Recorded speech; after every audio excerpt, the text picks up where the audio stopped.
You're watching India Global with me, Gaurie Dwivedi. We now turn our attention to what really does Trump 2.0 mean for India. And I've got two very important voices. Kanwal Sibal, former Foreign Secretary, Dr. Mukesh Aghi, President CEO of USISPF, to decode what Trump's second era is really going to be all about. Dr. Aghi, let me start with you. Lots to talk about, but in your assessment, what could be the key highlights of the India-US relations under Donald Trump? You have to understand both short term and the long term. What we have is a domestic agenda which is focused on uh, immigration, job creation.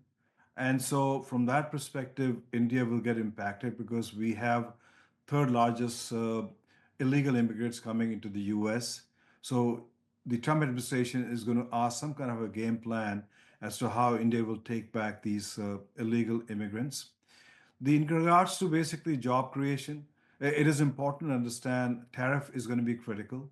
There'll be pressure on India to lower the tariff.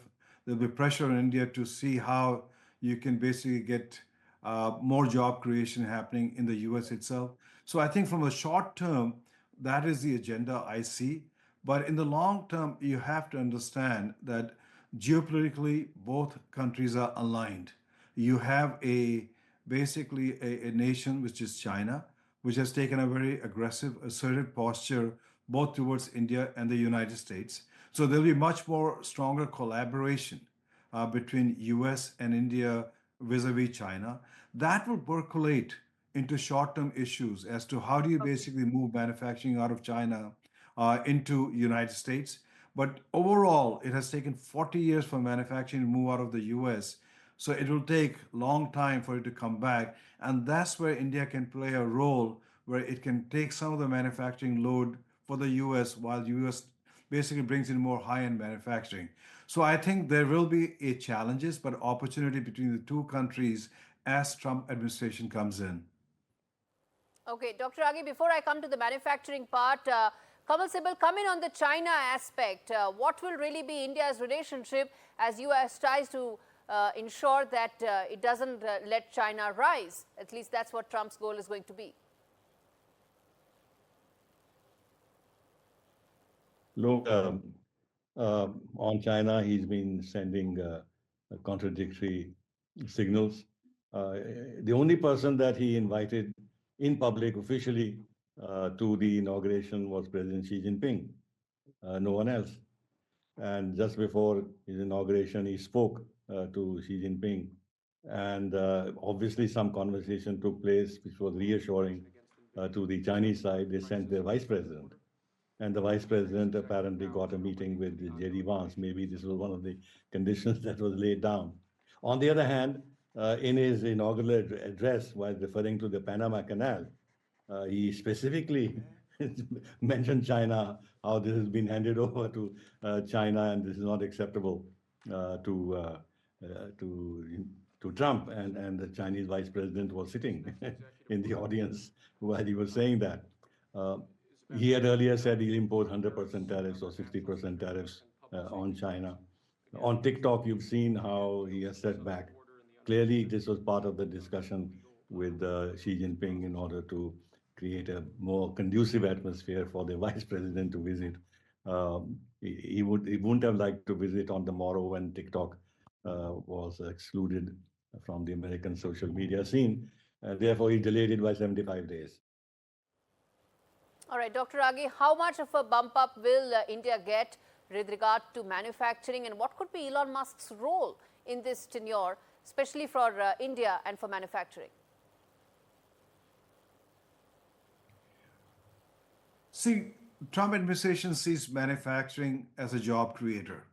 But more important, manufacturing also is seen as building up your own industrial base. The war in Ukraine has shown that if you don't have your own industrial base, you cannot sustain a long-term war.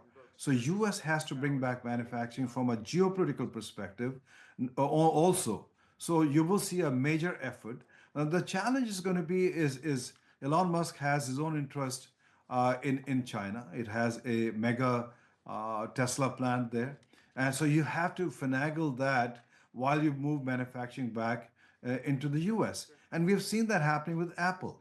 Apple has massive manufacturing in China, but it has been able to move some of it to India, been able to maneuver tariffs by the US government also. So I think you will find ways to basically deal with these complex issues with Trump administration.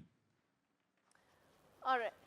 All right, Mr. Sibal, then coming on Elon Musk's primary role, which is to dismantle the administrative state, cut regulations, how do you see that impacting and really reshaping US and US bureaucracy?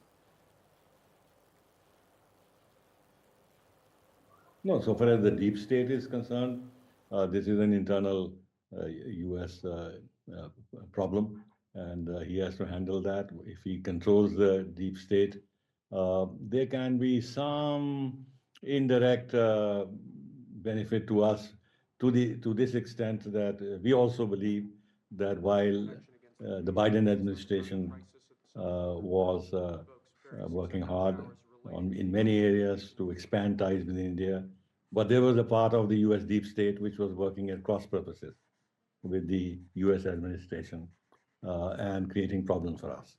The latest being in Bangladesh. But apart from that, this whole business about backsliding of democracy, persecution of minorities, uh, human rights, curbing of religious freedoms. This was part of the deep states operating against us. Not merely that, I think they had support within the State Department, clearly. But nevertheless, this was part of the activity of the deep state. And this included the media and the prominent think tanks and journals of the United States. Now, if some curb is put on them, we may benefit from it, but this will not be that important and material. So so the deep state problem is a US problem, not our problem. With regard to technology transfers and everything else, now if Trump is far too much fixated on making America great again, which is all right in terms of his aspirations, and if he feels that he has this sense of that the United States has been exploited and this internationalism and helping others, he has put some curbs on aid, as you know already, because he wants the American public to be first looked after rather than the United States giving aid to other countries. Dr. Aghi, we spoke about areas of convergence. What about prick points, pain areas where there could be some divergence between India and US? I think you can have multiple areas where you could have irritation on both sides. But I strongly believe there's enough maturity on part of the Modi government and also incoming Trump administration that they will be able to handle complex issues in a win-win fashion. So I'm not too concerned about that. We are seeing that early on, right, in regards to illegal immigration, where India has proactively said we will take back illegal immigrants as long as we have a proper process of identification that they are Indian citizens. So I think, yes, you will have irritants, you will have media playing a role there, but overall, there's enough maturity. All right, Dr. Aghi, Kanwal Sibal, thanks so much for taking out the time to decode how Trump 2.0 is likely to reshape India-America ties.